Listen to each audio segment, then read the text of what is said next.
Longtime Disney animator Russ Edmonds did not start his professional life in the animation business. He was an engineer at the 3 Mile Island nuclear plant, drawing schematics for pipes. But Russ had a yen to draw more than electrical cooling systems, and a letter sent to Disney soon led to acceptance at CalArts, from where Mr. Edmonds graduated in the middle 1980s. Part of a summer animating on Brad Bird's Family Dog was followed by a position at Disney Feature and animation work on the four-legged creatures of Oliver and Company. Russ has been animating quadrupeds and the occasional biped ever since. A supervising animator on Lion King, Hunchback of Notre Dame, and Tarzan, among numerous others, Russ's most recent projects have been Princess and the Frog and Winnie the Pooh. We spoke at the Animation Guild. So we are talking on, what is the day, April 10th? Or no, it's April 11th. It is April 11th. April 11th, Getting close 2012. Tax day. And we're talking to Russ Edmonds. Russ Edmonds. Yes. And Russ, you've worked at Disney for a quarter of a century off and on, right? Yep. But you were telling me at lunch, you were born and raised in Pennsylvania, and you didn't begin your professional career as an animator, Nope. or even with an aspiration of being an animator. But how did you find your way from your job in the middle of Pennsylvania to Burbank and Glendale, California with Disney? Because you started out as an engineer, correct? Right. My dad's ambition was for me to be an engineer, so got a degree at Penn State and mechanical engineering. Worked at 3 Mile Island for a while. And there's a lot of math in that, isn't there? There's a lot of math, but better than the math is the fact that I did get to learn physics and gravity and forces and fluid flow, which didn't help me much, but I learned Bernoulli's equation, which is helpful. Did that come in real handy when you became an animator? It helped me at home when I was flushing the toilet. Anyway, so... But you went from Penn State to an engineering job originally, right? Right. I went from Penn State. Well, originally, backtrack a little bit, because it was when I was younger and I saw Winnie the Pooh, and I don't think it was the original. I mean, it was the original version, but it was They stuck several of them together. Yeah, anyway, and that's what got me excited about animation. Really, Winnie the Pooh. Winnie the Pooh, which the last thing I've done now is Winnie the Pooh. So I kind of feel like if I were to get hit by a bus tomorrow, I have fulfilled my goal. You've come full circle. I've come full circle, the circle of life, as it were. So anyway, it was always in the back of my mind. Never took an art class. I doodled a little, but that was about it. Right. Went to engineering school. Came out of that. I said, I went to 3 Mile Island where I was doing drafting drawings for piping. But you were drawing. You had to draw. But I was drawing, yeah. And so then I wrote Disney a letter. They said, go to CalArts. So I put together a portfolio for CalArts. So I just basically locked myself up for a couple of months and did a whole bunch of drawings and paintings, and I came up with a portfolio in a couple of months. What kind of stuff were you drawing up? Because you're certainly not pipes. No, I was drawing characters. I like to. I looked at all the other artists around at the time, life drawing and stuff like that. But it was life drawing that was. I just probably liked looking at the naked women, and so. That's why my wife sees this. And then so I would draw what they drew, and then I would and then I do paintings and stuff like that, and then I sent a portfolio to CalArts. They accepted me. Was there with a. So what time frame was that? That was in the middle '80s then, right? Yep, mid '80s.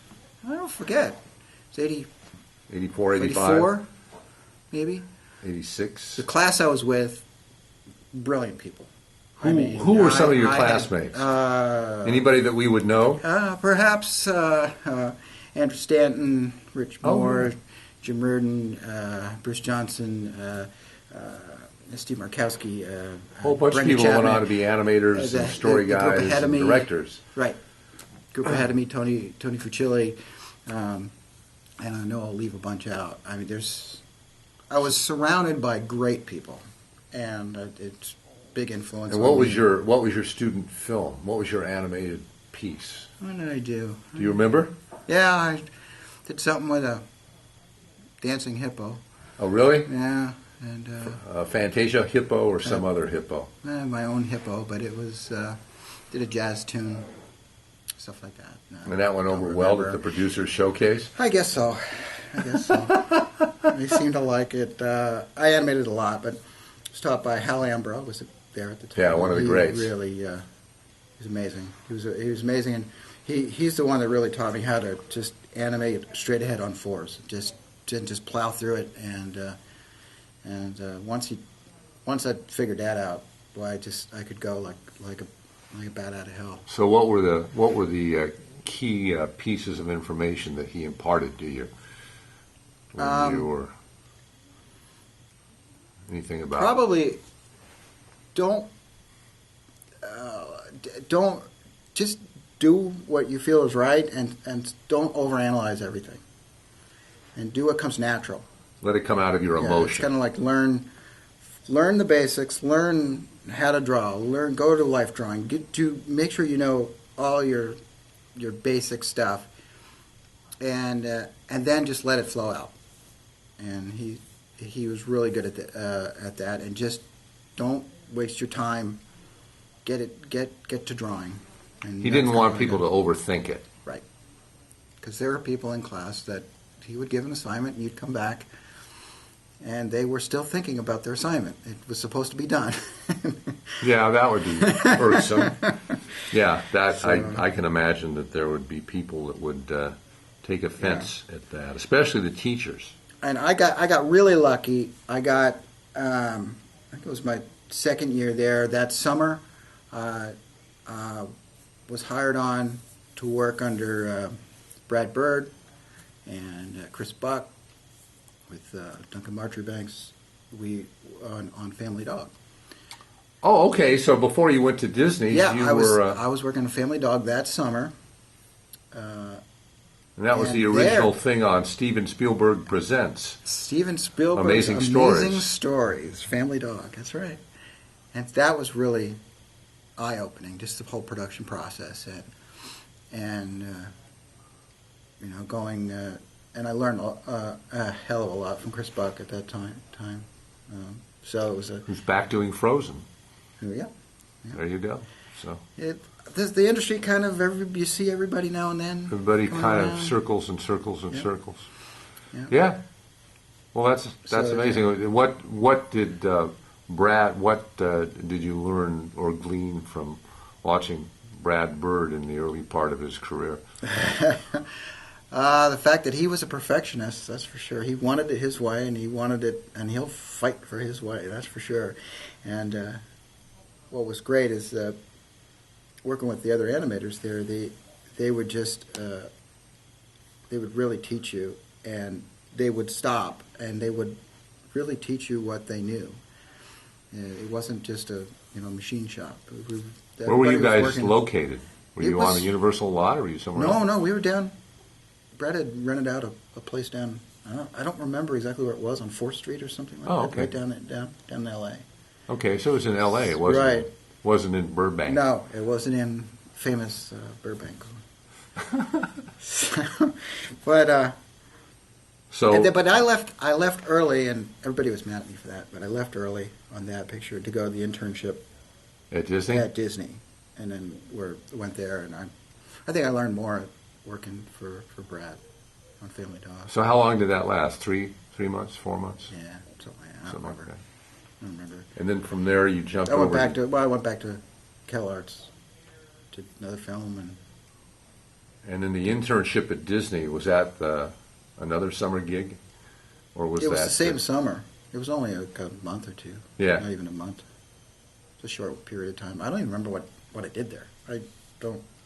Anyway, I put but then together you went back to CalArts. CalArts. Went back to CalArts, And finished up. Finished up in 3 years because I had the degree from CalArts, so a lot of my stuff transferred over. I mean, from Pennsylvania. Yeah, from Pennsylvania, not CalArts, from Penn State. And then you got And I got lucky. You got the degree at CalArts, and then what was your luck? My luck was Disney was hiring. Yeah, that's a very lucky. If they're not hiring, there's no luck at all. Because they hadn't been hiring for a long time, for years and years and years. They just happened to be hiring, and because they needed staff up for Oliver and Company, and that's what I got onto. So. And this was in the early years of Jeffrey over at Disney. It was, and it was an exciting time because I didn't know what the hell I was doing. I was there, and I gave my all.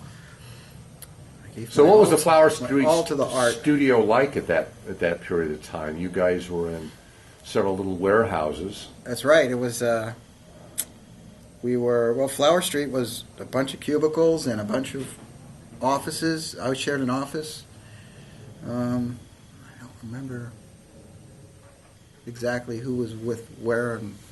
Well, you've shared a lot of spaces with a lot of different people over the years. I have. So who would remember that one? I don't remember. But I do remember it was really an easy job, in that it was fun to be there. And you could go talk to the director anytime. The door was always open. You go talk to the cleanup artists. Anybody who had a question on anything you were doing would come by. They would knock on your door. Hey, what's this? And let me just fix that for you. It was wide open. It was really easy to talk to anybody. And if you had any questions to show anybody, hey, how do I do this? How do I make, how do I make this dog's leg move in this direction? I've never seen it from this side before. And at that time, my mentors when I first came to Disney were Glenn Keane and Mike Gabriel. Yeah. And they were great to work for. Yeah. They just loved doing the work, and they got me all inspired, and it was just exciting. And you worked in Mike's unit then, right? And I worked with both Oliver and Dodger. Did a lot of Dodger at the time. And the scene that really basically catapulted you into the supervisory position of your later Disney career. There was a scene at the end of not the end of the movie, but it was an end of a sequence where Oliver and Dodger go to bed together, and it's the first time Dodger actually kind of gives in to Oliver, and they kind of sleep in the same bed, which is a big tire, and with a big umbrella over. And I did that.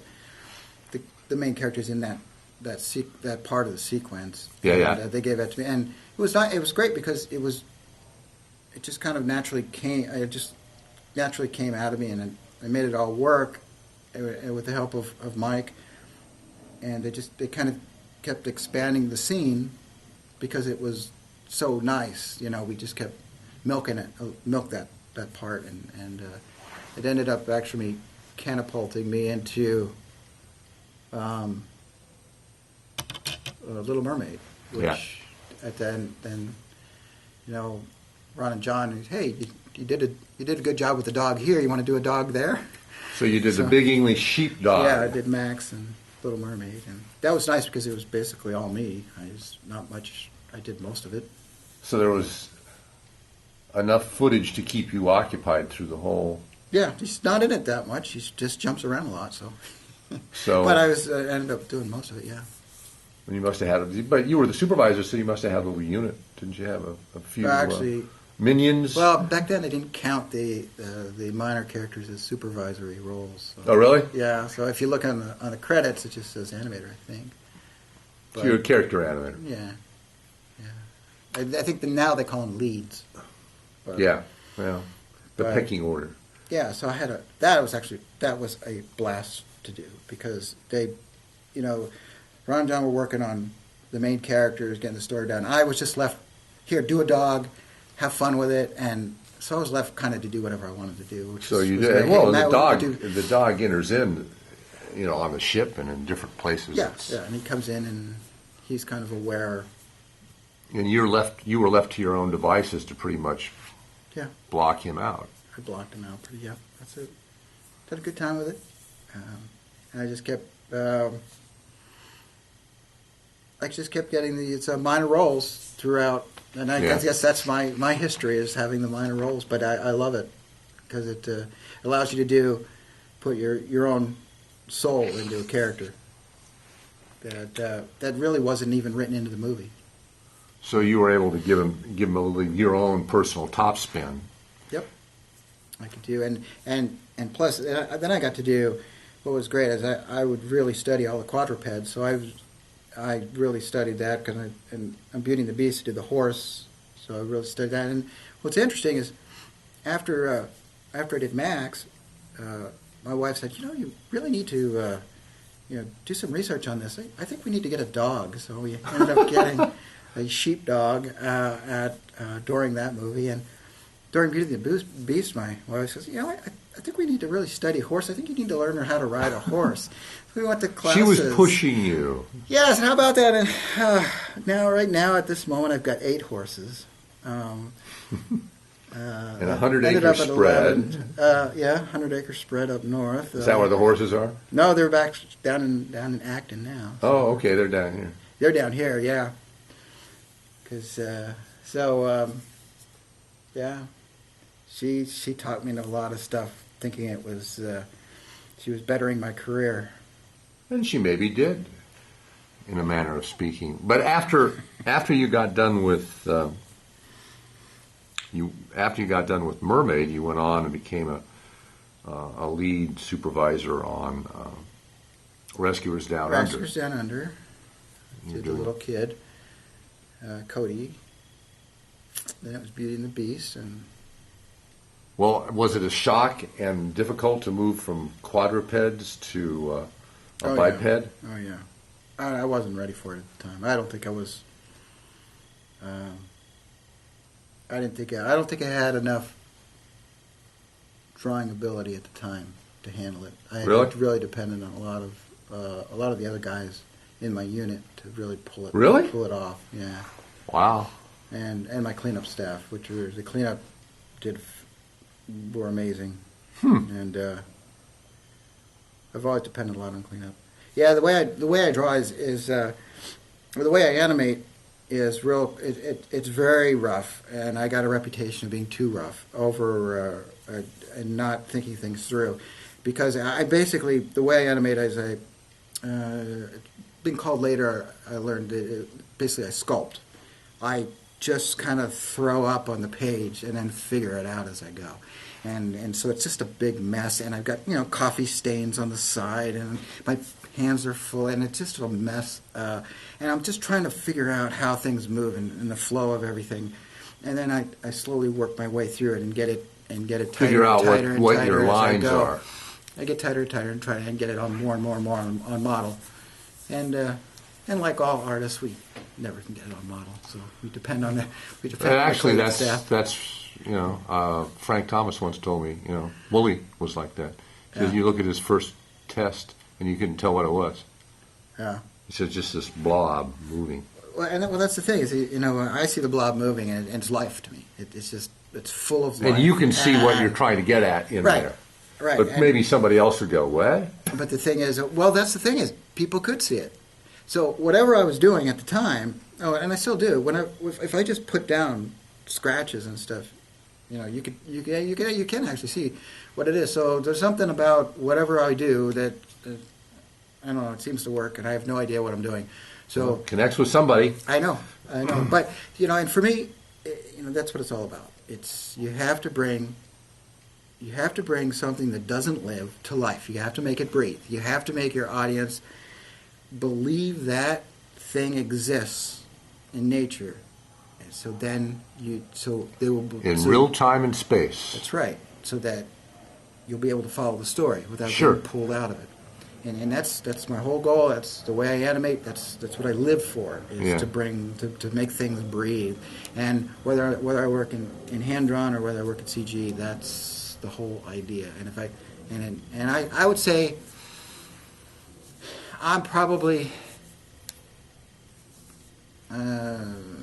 70%. I'd say 30% of what I've done is crap, and it shouldn't have been Disney quality. I'd say about 20% is what I consider good, and about 50% is kind of Okay. Get But by with it. you wanted to do it better. Yeah. So I think I've been proud of about 20% of my life's work so far. Really? Oh my God.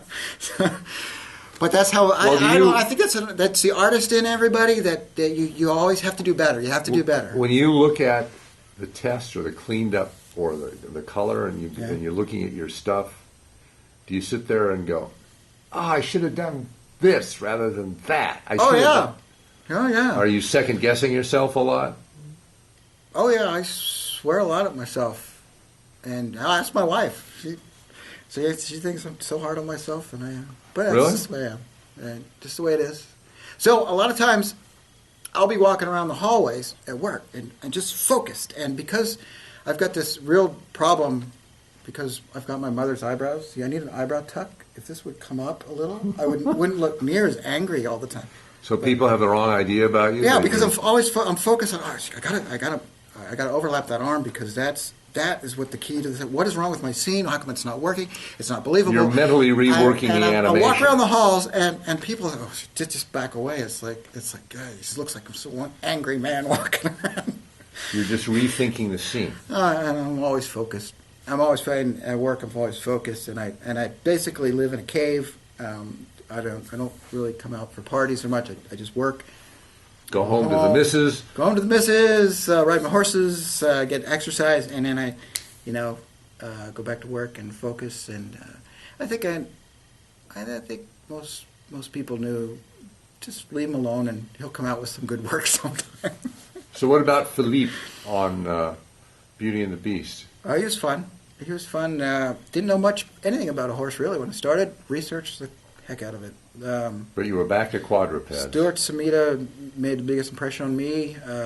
We talked for a long time, and we talked about, the musculature of horses. And of course, when I really started, owning a horse, I realized, oh my gosh, there's so much to deal with, and really started honing it down to where I could Now, did figure you it own out. a horse of your own at the time that you were doing? No, but I was taking lessons. And then we owned it. By the end of the movie, we owned 2 horses. Oh, okay. So you... Thank you, Angie. Did now you- all my life did you savings end up- goes into that. By the time you had been on the horse for a while, did you think, I should have done this in that scene? Because now I'm on the horse. Oh, yeah. There's a lot of things that I got from it, a lot of behavioral things, like, the bumping of the head.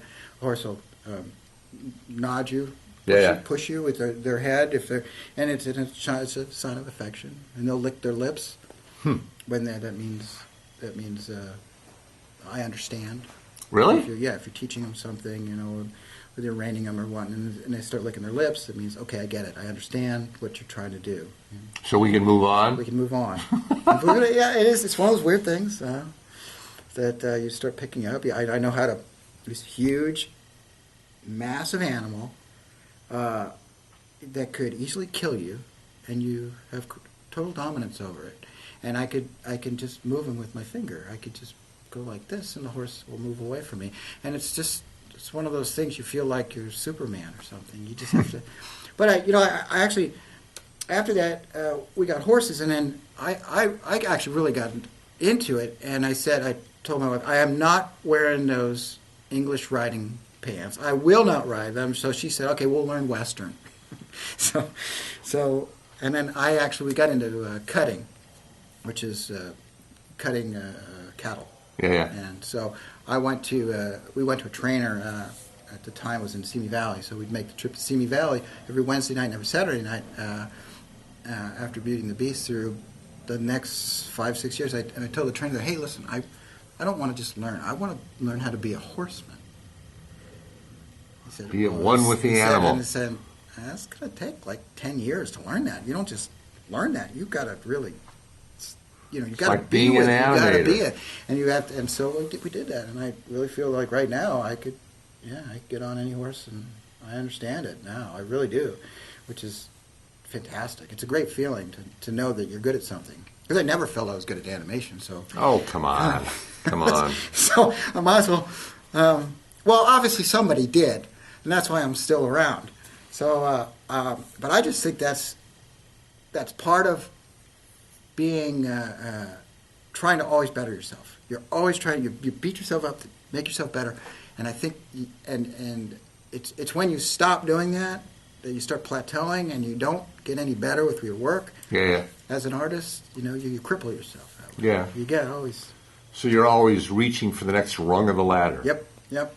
And it's an ongoing study. And right now, I've got to get back to life drawing because it's killing me right now. Really? I keep telling everybody that when it's right in front of me and I got to do it. Well, okay. Then from Beauty and the Beast, where you were supervising, you moved on to Aladdin, where you were part of the Genie team. No, I actually was part of the Aladdin team. Oh, Aladdin team? Aladdin. So you worked with Glenn? I worked with Glenn. And worked with Glenn earlier on in Oliver. And worked with him later Oh, okay. on. So I've asked this of another animator. How was he as a boss? It was great, because Glenn is so positive. You talk to him and there's everything out of his Nothing you mouth. can't do. Yeah, you can do it. Go do it. In a way, kind of like Hal Ambro. When I learned from him, it was just go do it. Don't, And then he would draw over and say, show you what you're doing wrong. And amazing person to work for. Actually, I talked to somebody else about Glenn as a supervisor on Aladdin, and what he liked was that Glenn was real good about giving people chunks and scenes and. Because he knew that if you had a piece to do, you would take that seriously, rather than getting just one scene and you don't know where the hookups are, you don't know how it all hooks together. You got to, try to figure it out. You get one scene, you're going to go faster because you know what the next scene is. You know what the next scene is. You know what the next scene is. Right. You know you're going to go faster. So it's just he knew that ahead of time. He's a very smart man. And so. You had a good time working on Aladdin, even though I left early to go to Lion King. The Lion King at the time was called King of the Jungle, and so we moved back over to Flower Street at the time because we were in Chastain Building. No, I forget. You guys moved around. Yes, it's good not to have a memory in animation, I think, because every day it's all new. It's like having a little bit of Alzheimer's all the time. It's all new every day. Oh, what can I do today? I've never done this before. That I remember. So you were back to supervising on Lion King? I was on there early, and then the story got all switched around, and it was on when George Scrivener was on it earlier. So you originally had George Scrivener as a director when you first went over there. And we were just doing test scenes, studying lions, studying how hyenas moved, how lions moved, how meerkats moved, doing all the research and setting up booklets. So how much of the I assume Don Hahn was producer even in those early days. I don't remember. But so how did the story change from when you were first on it to the final picture? Do you remember what? Tell you the truth, I don't really remember because I wasn't focused on that. I was focused on getting the animals right. Quadruped movement. I was that's what we were working on, making sure that when the crew comes on, that we had cat movement and not dog movement. We had that everything was moving the way it should do it, and all the studies needed to actually propel the story, because how lions behave and their behavior helps propel the story. So we were working back and forth, but I don't remember how it changed, to tell you the truth. And I think I still have one of the old videotapes of the story, one of the stories early on. Really? Yeah. It'd be really interesting to figure out, or for me to know. I'm sure you don't have to figure out. There's a record. I'm sure there's a record of it. To know how the story morphed and changed and all that. I mean, did you have any reaction going, oh, it's getting better? Because I remember people saying to me, oh yeah, it's not working. And Well, when Roger and Rob came on, it was they gutted the whole thing, and then at that point there were sequences that were working, and bits of sequences that were working, they took those sequences and they tent-poled out of them. They tent-poled those sequences because they were fantastic.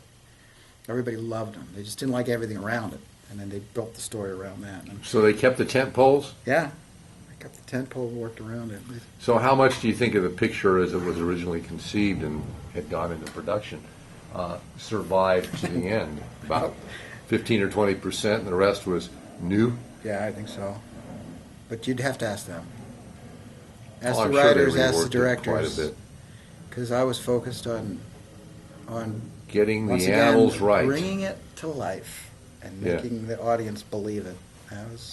That's kind of the deal. I just wondered what your reaction was, because you'd go, they'd show you all the story reels and rough animation from time to time, and was your reaction, oh, it's getting better? It's always a sinking feeling when it's getting worse. But it's funny. There's a lot of animators in the room, and I'm not a story person. I never have been a story person. All I would do, we would go see a screening, and I would write down the different sequences, and I would either say, I'm awake or I'm asleep. I'm awake Really? or I'm asleep. Because if I and zoned wakefulness out, I know it increased. wasn't working, and that was it. That's the way I handled the story. Yeah. And my focus was, how can you make that sequence better by, what if the lion were to jump off and tackle this character or something? I don't know. It's just not what my brain. But thinks. you were working on I don't know, choreography and movement. Maybe it's being an engineer. Maybe it's just understanding that what I'm good at is physics. Making things come alive, and so. So you're always more interested in the moment and the choreography rather than the business.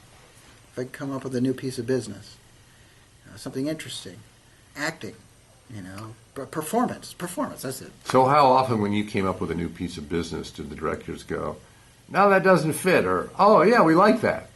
Not too often. They always liked it. See, it just seems like I always seem to come up with something. So you don't very, you don't have a lot of strikeouts when you No. put your stuff in? No, and that's probably why I'm still around, because I don't strike out that often. And it's weird because when I would train people, and I had some trainees under me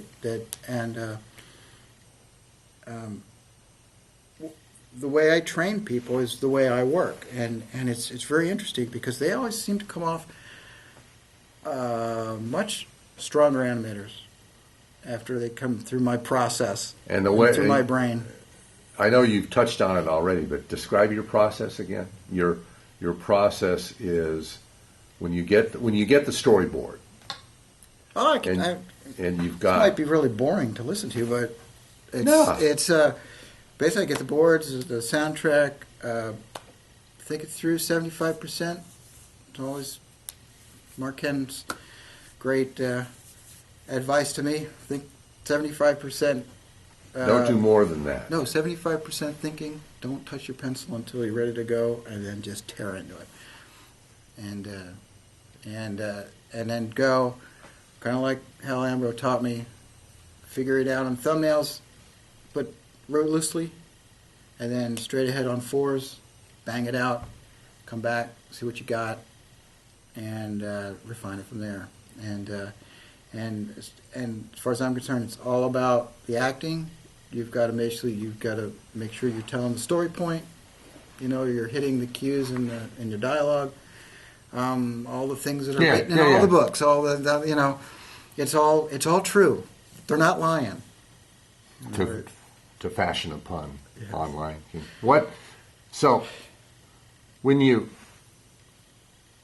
I know that I talked to I can't remember which one, but I talked to an animator who said he was told fine. He said, no, you're overthinking this. He would blow up his thumbnails and then start animating from his blown up thumbnails. Yeah, I do that. So do you use that technique? Or do you just use the thumbnails as a reference? I rough it out fast and quick and dirty and messy. And then redraw it I just redraw as full animation. We're talking about hand-drawn. Hand-drawn, naturally. Although I draw a lot on a Cintiq screen when I'm doing CG, too. Really? Yeah. Just because in CG it's tough to get a pose, to get a strong pose, because you have to move every little bit of the body. So when you think it through first, you're 75% of thinking. You're naturally trying to find those poses, and then you go to do it, and you go to move the character, and you can't. You find out your rig doesn't allow you to do that pose, and so you have to come back either rethink it or. How often do you run into that problem where the rig doesn't do what you need it to do? Oh, all the time. Really? That's one of the hardest parts. It's one of the frustrating parts of CG.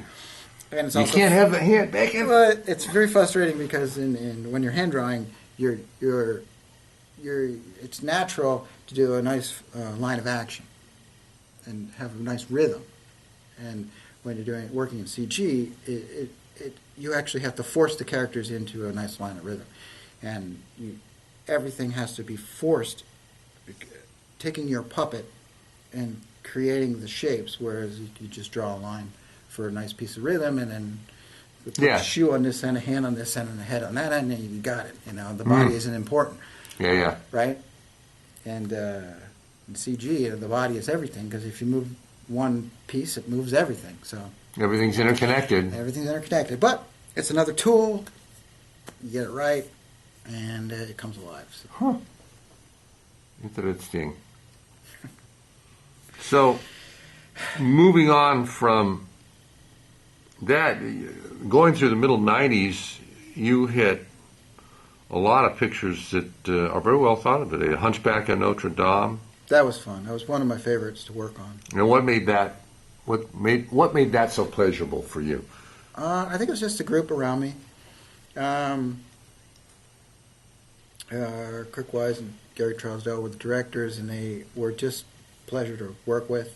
They were always had the door open, always just talking with them all the time in the hallway. I actually had, at that point, was probably the biggest character I've ever had, which is one of the main characters, which is really one of the only main characters I've ever gotten, which was, what was his name? Phoebus. It says here, Phoebus. Phoebus. And Achilles. Yeah, Achilles was was his horse, which was only in it for like a sequence, not even a sequence. But again, the quadruped. Just do that too.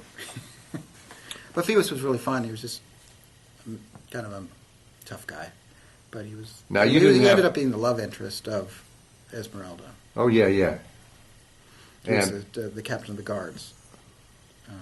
But it was a lot. It was really enjoyable. I had a good crew working with me. And, that was Kevin Kline that did the voice. That was another thing. It was great to see all the Kevin Kline movies and study them. Kline is such a good actor. I know. So how did you pick? Did you go in and pick the takes of Kline's deliveries with the directors, or how did that work? I was there. They did most of the picking. I was involved with it a little bit. You didn't ever say, "No, I want that one, not that one." No, they always seem to pick the right ones. But yeah, I mean, he's just. I wasn't happy with all the voices I've worked with so far, though.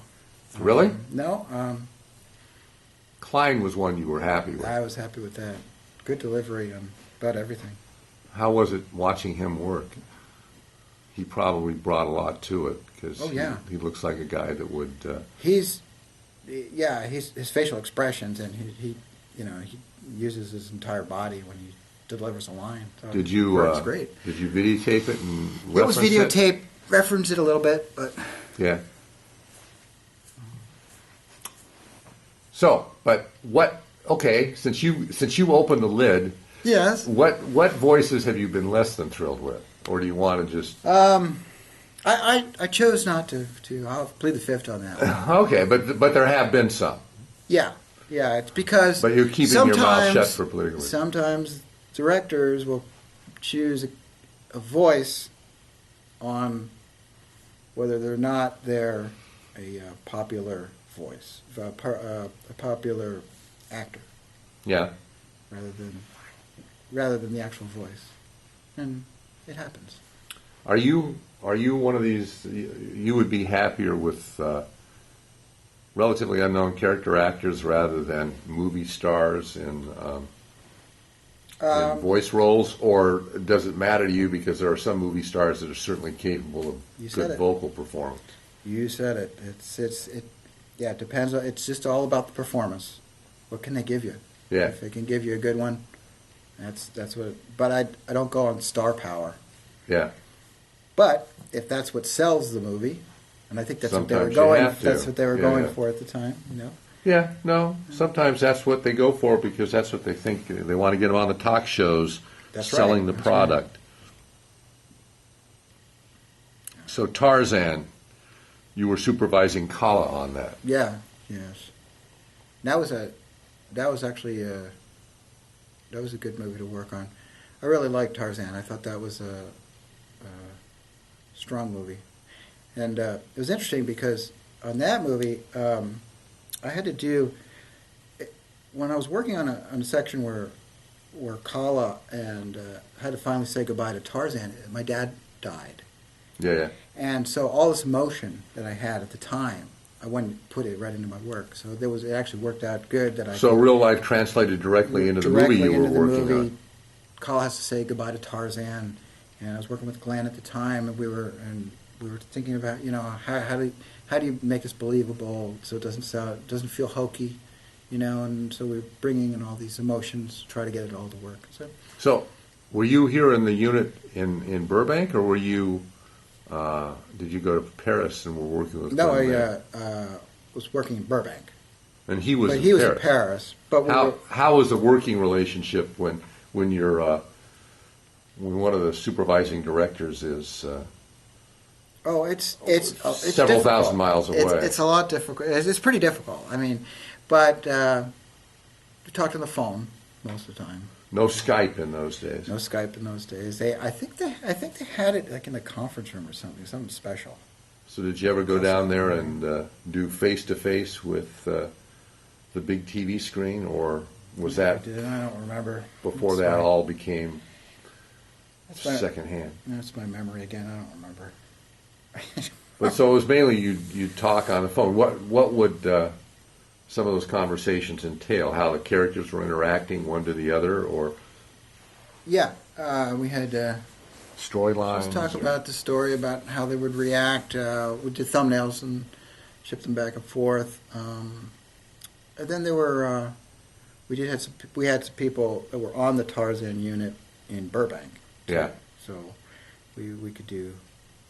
So we could actually, How big a unit did they have in Burbank compared to Paris, or were they about equal size? I don't remember. Huh. I don't remember. Burbank was bigger, though. No, I would imagine. I think they just had they only did a couple of sequences in Paris. Right, but it was a good crew over there. Yeah, big crew and a talented crew. And then they closed the studio. Yeah, that happens. And then you finished up your initial Disney career with Home on the Range and Atlantis. What were the different challenges on those? You were probably doing quadrupeds again. No, actually, Atlantis was great. I did Vinny, the explosives. And the great part about that, and then I was working with Kurt and Gary again, and the great part about that is Vinny was his own character. He didn't play a role in the story at all. All he did was do one gag jokes through the whole movie. So I didn't have to even pay attention. All I was do was work on a gag here, a gag here, a gag here. Make this funny, make this funny. That's it. That's all I had to do through the whole movie. It was great. So you don't have to report. You don't have to have a conference on how's he interacting with this. No, it was basically you go, and if you can make the directors laugh, you've done your job.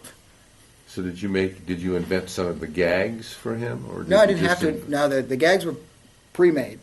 I just had to make them work. You had to make it work, and you had to have him do business. Right, and in the story sketches, they were really funny, and you could really screw it up when you brought it into animation, because it had to be the right timing, get it right. You had to think Warner Brothers. And you pulled it off. Yep. Well, a little bit. I think so. 20%. And then you had a whole bunch of characters on Home on the Range. Home on the Range. and I left the studio to move up north Halfway through the movie? yeah, well, it wasn't really halfway through. The movie was supposed to be over, and they were doing another big story change. So, but Did you work from remotely up there, or did you stay on? no, or did no, you? I think I left. I finished up everything that I was doing, and there was a unit, and then I had a unit for Rico and the Williams brothers, and they took over and finished it up. I don't think there was that much left to do. Yeah. But I wasn't sure because I didn't know what the story changes were. So. So there were some tweaks after you left. Yeah. So somebody probably took somebody up the changes that you didn't get to. Finish that up. And then you were working. Okay, so you leave the studio, and that we're talking about 2002, 2003. Yep. Opened my own studio for a while, doing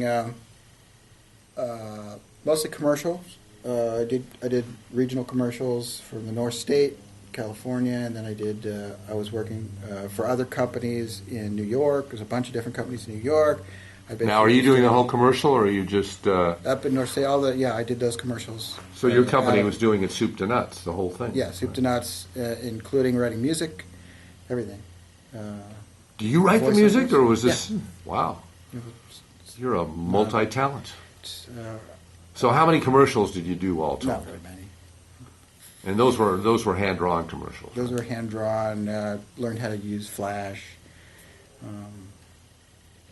As much as I could do to get it done reasonable, because you can't charge very much. Right, For because they're local- regionals. Yeah, local, regional commercials, you can't charge much. They're... and especially when, those kind of commercials, you have to convince somebody to not just go to the studio there, the TV studio, and have them do them. Yeah. Those quickies, Well, I could do it better, and I could do it cheaper. You're a lot cheaper. Cheap works really good for those. But anyway, I did a lot of the money came out of New York, and those commercials. Yeah. Doing interstitials, bumpers, all kinds of things for all kinds of different things. And how long did that go on for? 2 or 3 years? About 5 years. Wow. Yeah. Then I got the call back to come back for Princess and the Frog. Oh, wow. They still had your number. Yeah, they still had my number, but wasn't afraid to be a squeaky wheel.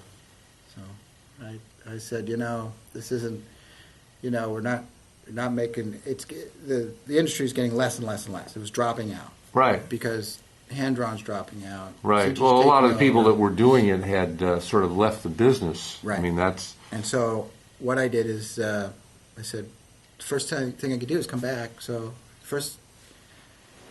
I came back for Princess and the Frog, and that was. And what and I character stayed did you ever do since. there? I should look on my cheat sheet, but... I did the dog and the cat.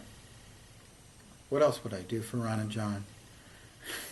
Marcel and Stella. And Prince Naveen. I worked. I wasn't. You weren't the lead I on wasn't it, the lead. but Randy you Haycock did, was. you did some of that. Yeah. So you ran the gamut. You did bipeds and quadrupeds. Yeah. Yep. Then, And what was it like? What was it like coming back to the studio after being away for 5 years? Did it feel like, I'm picking right up where I left off, or No, had the because whole... they didn't even have a pencil sharpener in the building. I actually had to borrow somebody else's pencil sharpener for a while because I didn't have the tools to do a 2D movie at the time. Yeah, they were going to try animating it on the Cintiq because they talked to me about it, and then they... Yeah. Oh. They found out they were doing the Goofy Goofy movie on the Cintiq, and it didn't work out as well as they had planned it. So they put And it also, back to the other paper. thing that I was told by a production manager was that the subcontracting they did on assistant work and cleanup, they said, well, we can do it if you do it on a Cintiq, but if you do it on paper, we'll charge less. So maybe they went, I'm sure that's oh, okay. So that was another little nudge towards staying on paper. yeah. But that's probably And then you ended up on Winnie the Pooh. Now, Winnie the on Pooh. Winnie the Pooh, what were your characters? Pooh and Tigger. So just Pooh and Tigger? Pretty much did the whole. I did every character at one point, but Bringing your circle to full closure. full closure. From the little kid that looked at There's it. the life of Russ Edmonds and his little cave dwelling as an animator. What were the challenges on Winnie the Pooh? I mean, obviously you guys were budget constrained. Well, But- the challenge was to actually make it look as good as the Lionel Med made it. I mean, how do you do that? How do you even get close to that? It wasn't, I don't think anyone in the building. Did you feel the could do mission it. was accomplished, or in parts it was, in parts it wasn't? Yeah, there you go. There's a couple of scenes that I thought were really brilliant, that were better than the original. And there were scenes that I thought were Not as strong. good. So there you go. So it ran the gamut. I think it ran the gamut. I thought it was a pretty good movie overall. I was proud of it. Yeah. Proud of the work I did on it. Tigger's stripes were a bear. A Pooh bear, huh? You do like the puns. Sorry about that. Now we're going to double back because Okay. you worked on some television shows in there, and you also were an animator on Curious George, Oh yeah. which was the Matt O'Callahan directed feature film that came from Universal. That's right. And that was an interesting story because you told me that you weren't actually on the in-house staff. You were doing it in a different way. You were still up in Northern California. Got a call from a friend of mine and down in Project Firefly at the time, and in Florida, to work on Curious George out of Florida, who was freelancing. So it was a subcontract and then a second subcontract. Right, exactly. So they freelanced for So you were the their studio. subcontract. Right, and they actually flew me to Florida so I could talk to the guys in California. Did you ever have a face-to-face with Matt, or did you? Yeah, well, and with Tony DeRosa was there too. He was directing George at the time. Oh yeah. So the face-to-face, his eyes kind of popped out when he saw me in Florida. Yeah. No, I talked to Tony about that. Yeah, I because talked he's right now he's across the hall for me at work. So. Great guy. No, but he talked to me at some length in an interview, much like this, Yeah. about Curious George and getting into it.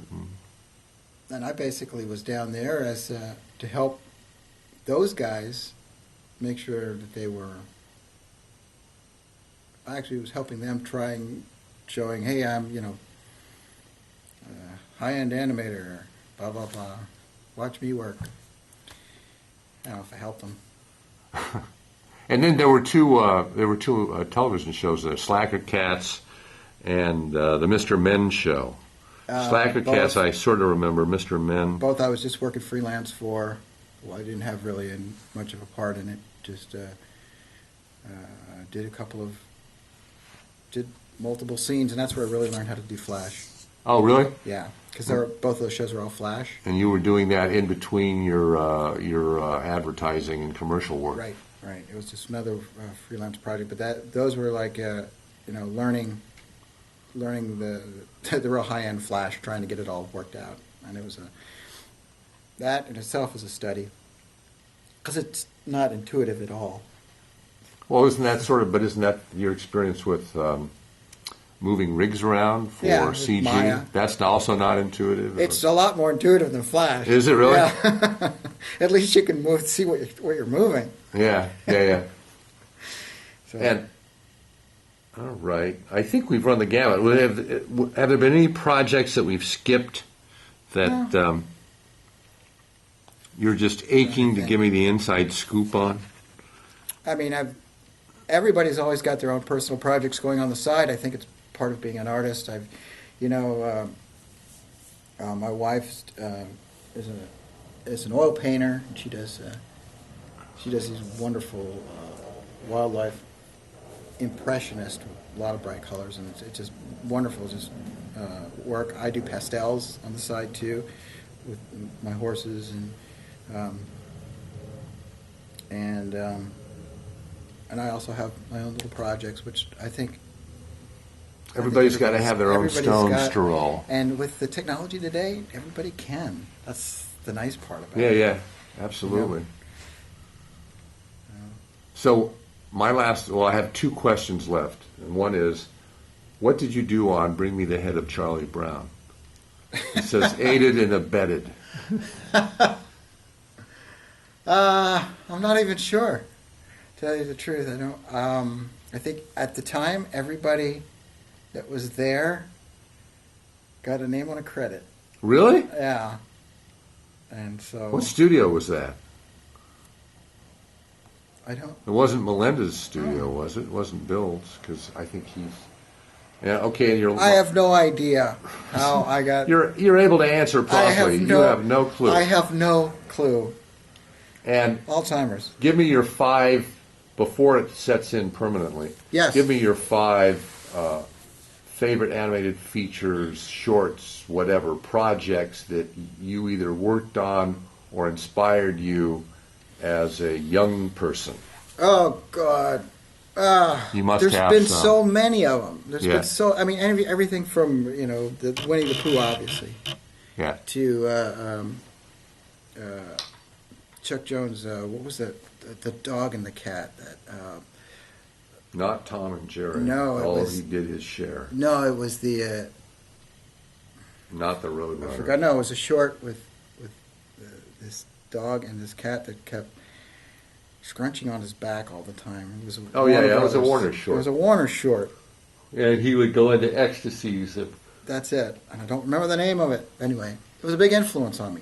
For some reason, I related to those two. Because it's a together. quadruped. That's it. That's it. That's it. You can never get away from the quadrupeds. Right. I think Lady and the Tramp was huge. Quadrupeds. I know. I think you were born to work on 4-legged creatures. I think so. It's funny because I actually did a lecture for to the animators on. See, I'm losing my mind. We all are. Tangled on the horse before they got too far along. Now, did you have a yen to work on the horse in Tangled? Oh yeah, I did. You In did? fact, that's why. So you animated on that? I didn't animate on the film. I was doing tests at the time because I wasn't up to speed yet to actually go. Because one of the things I learned is you've got to be fast with it. It's not only quality, but it's speed. So I wasn't up to speed with it, and I was still learning it at the time. And so The CG end of it. right, the CG end of it. Yeah, because I was thinking as we were talking about all of your horse characters and the horse characters you did in various films, Beauty and the Beast, and I thought I wanted to ask you. I can't remember the name of that white horse. It was a Roman name, I think. Achilles. Achilles. Yeah, I do that. Oh, in Beauty and the Yeah. Beast. But what's the name of the horse in Tangled? Do you remember? Maximus. Maximus. Yeah, some Roman name. Circus Maximus. Maximus. So, did you have a lot of influence on that? I mean, It was early on, and basically no one knew anything about horses at the time. So and you were nobody knew animating. You were doing hand-drawn versions of Maximus. Not really. I was showing him real video of me getting on a horse. Oh, okay. How the heck do you even get on a horse? How do you sit in the saddle? How do you hold the reins? Nobody knew anything. So somebody had to do it. You were doing videos to show them. Yes. And so But I you just didn't do videoed any myself. test animation on that character? No, I played with the rig a little bit to show them the shoulder wasn't moving correctly. Look, those guys did It's so much more than I could. I mean, Yeah. those guys were amazing, and I give them full credit. Do you wish you could have worked on that touched it. character in? Oh yeah, Tangled? I do now, because I realize Fabulous that, character. I think it's one of the best horse characters they've done. Yeah, And I think they did a fantastic job with it. Yeah. so, how many have we done? We've done 2. Two Give or me 3 three. more. You've done Lady and the Tramp. Lady Tramp. You've done the Chuck Jones short. Well, I that went we to see can't Tangled because I remember did the love. title. I did Tangled. really like Tangled. It really made an impression on me. And then the 2 of yours. You know what Tangled did? It made me really. It was the first movie I could actually believe the character was alive, because I have a real hard time believing some of these CG characters are living, breathing, and I really got sucked into it. So for me, that was a big deal, and so that made me want to even Yeah. get involved in it more, because Yeah. I know it could be done. Yeah. So, and well, Snow White is always classic, but I mean, Jungle Book. Jungle Book was all. It was. I watched that. It just looked so effortlessly when they animated that. Yeah. And I also I love Quadrupeds. I love the. Well, I just also love it. It was a little bit more rough around the edges. And I Oh like yeah, things well that it's way. rough around the edges, but they're Because they're Xerox. it's Xerox, and they're Xeroxing the original drawings of the animators. That's right, and that's what I liked about it. I just liked. Same thing with I love seeing that. 101 Dalmatians. They're Xeroxing the animators' Yeah. Yep, drawings. that's another one I love. But it was just something about seeing it a little bit rougher. I like that kind of animation. Well, thank you very much. Well, I think we have explored all four corners. So Yes, thank you. I hope on it that wasn't too basis- It isn't boring. It's never boring. boring. And I thank you. Let me crawl back in my hole and get back to work. And I have to shut these things off so you can do just that.